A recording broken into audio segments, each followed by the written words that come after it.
Hey guys, welcome back to Homestead Prepping and Survival. Take 2.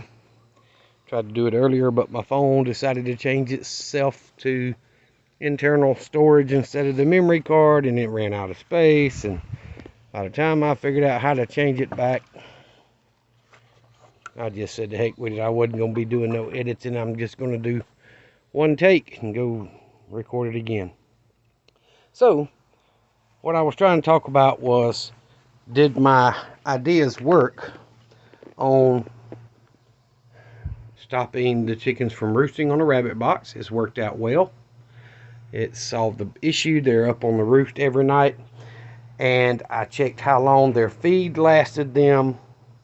I got 10 days out of this 10-pound feeder for these 4 teenage chickens. They're almost grown chickens. So that's not too bad. And they don't waste any. I mean, what little bit hits the ground, they eat up. The adults the same way. Look at her over there giving herself a dirt bath. I still need to collect the eggs. There's 5 in there today. But anyway, I dumped their water earlier, and they're going about every 4 or 5 days to fill their feeder up. Probably closer to 4. And I had them out scratching all day until now. So I came over and I went inside, and I'm going to go back in there and show y'all this feeder again. Did the hardware cloth on the feeder stop the biddies from wasting all the food?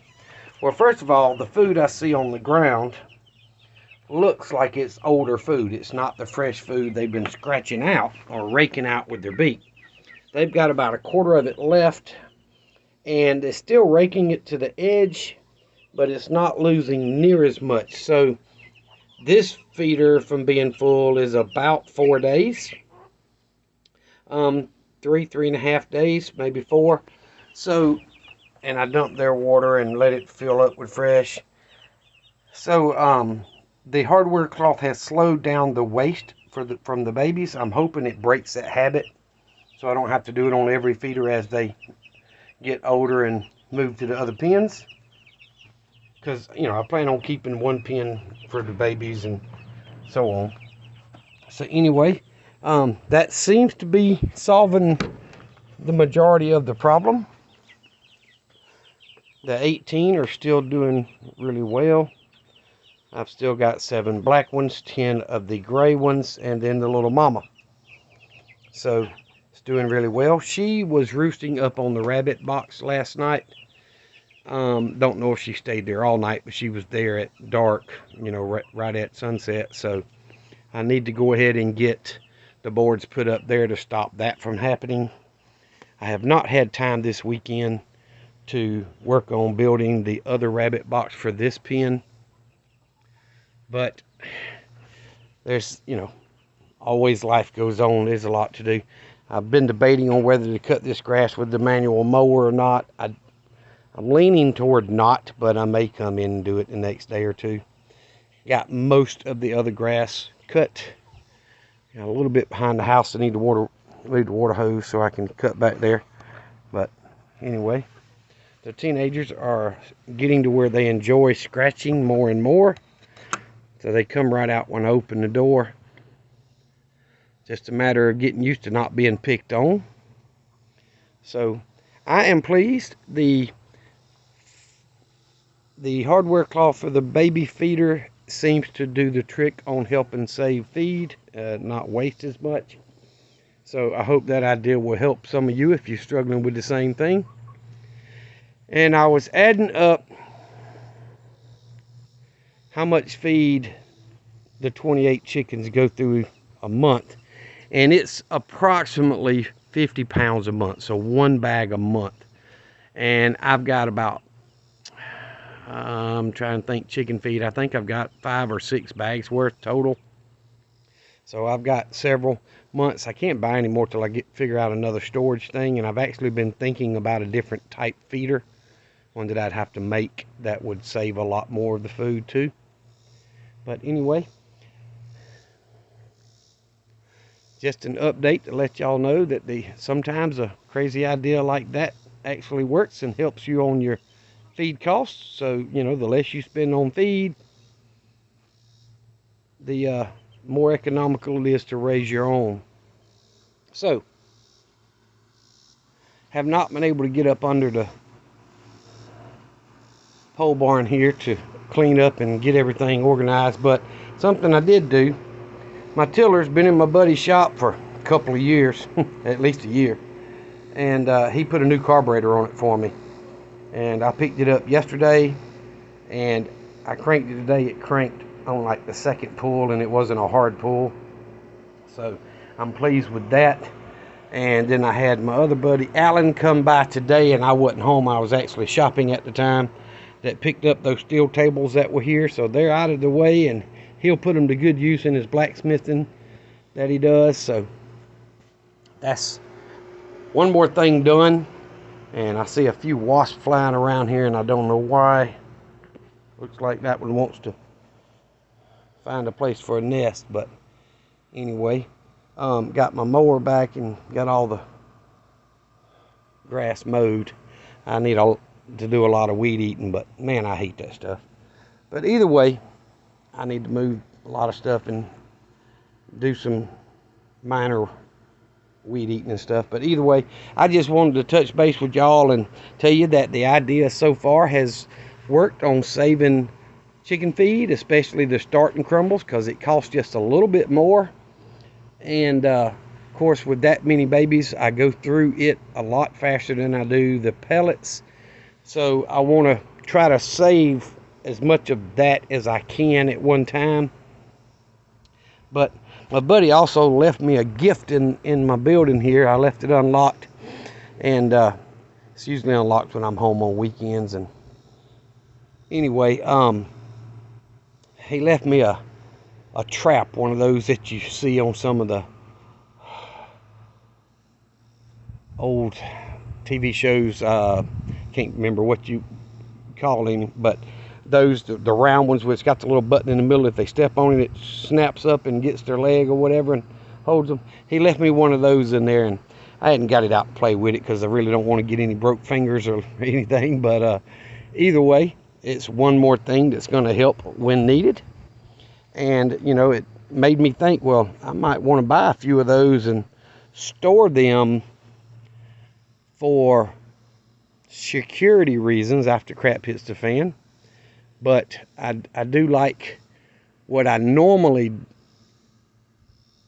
do is, one big thing would be not necessarily a trap that would hurt somebody, but let you know they're coming. And that would be those 12 gauge rounds that you put a trip wire on, and then that 12 gauge round goes off, and there's nothing there but the primer and the powder, you know, and the wadding. So it's not a lethal thing, but it would let you know somebody's coming, and or tripped it. So that's one of the things that I have quite a few of that I keep put up, and I think that's a good thing for people to have, as a way to keep their stuff secure and to let people know when there's a problem or a potential problem coming. So y'all think about that, because you know, if you're a prepper, and if you're watching this channel, you most likely are. Go back over to the chickens. You probably are. So people are going to want what you have. I can't tell you the number of people that I deal with on a daily or weekly basis that say, I know where I'm going when crap hits the fan. And I had one of the younger employees at work said that to my son. He works with us. And my son says, oh, you don't want to do that. He says, what do you mean? He says, that's what Daddy got bullets for. He said, he wouldn't shoot me. He said, you'd be better off not to go that direction. So, anyway, you do what you got to do to protect you and yours. So if they're not going to prep, what do I need to give them food that I saved up for my grandkids and my kids for? And that's just the hard reality of it. And anyway, I'm beginning to wonder if most of those little teenagers aren't roosters the way they like to act, but I hope not. Pretty sure this one is. He's much bigger than the others. But anyway, we'll find out when they get a little bit bigger, I guess. If they are, they're going to be suffer. Look at there. Another stray cat that comes over and likes to get a free meal up there every now and then. The neighbors a quarter mile past me, the only people on that side are they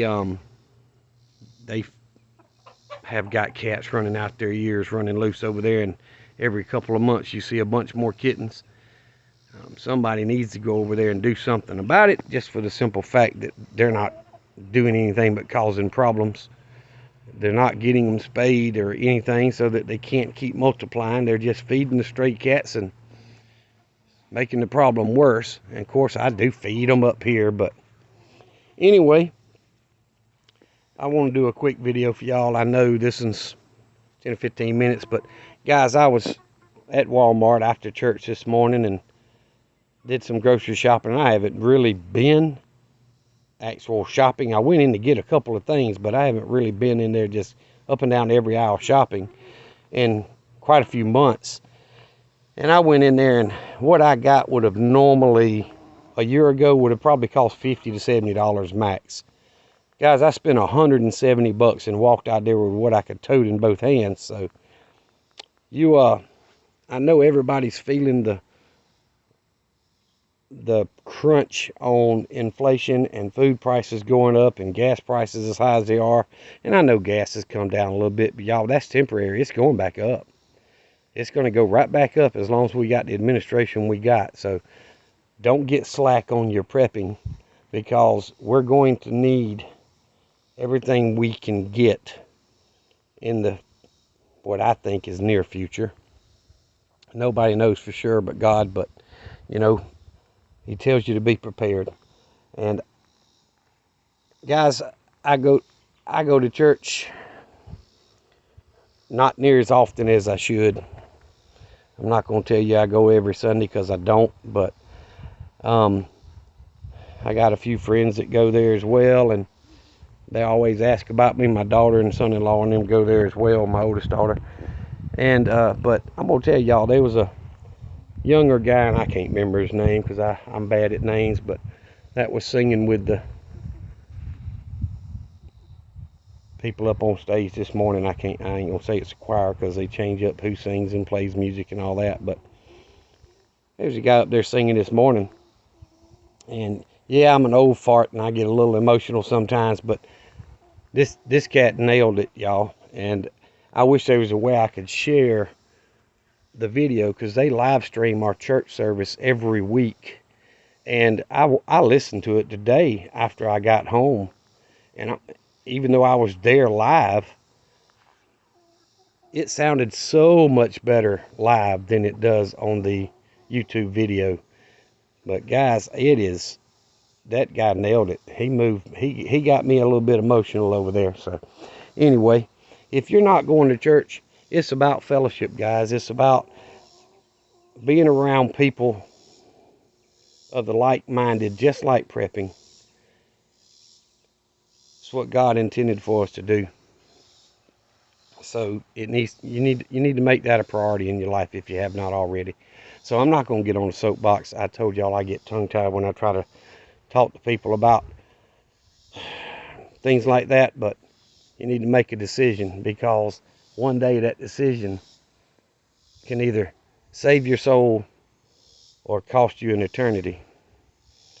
So either way, I want to make sure y'all do know that regardless of whether you watch any more of my videos or not, I know I've got friends out there and people that follow and watch the videos. We're almost 5,500 views now with 102, 103 videos, and you know, I'm happy with that. I'd like to continue growing the channel. The more people we can reach, the more things people can learn to do and share their knowledge, and hopefully gain some knowledge, and we can help each other, and that's what it's all about. So I hope one day my grandkids look back at the videos and say, Papa was trying to do things to make it better for us. And that's how much I loved them. Well, guys, I love you too. I don't know a lot of you, but I do know some of you. And I don't have a grudge toward no man. So the Bible tells you to be prepared. Please get that way if you're not. So y'all remember what I always tell you. Jesus loves you, and so do I.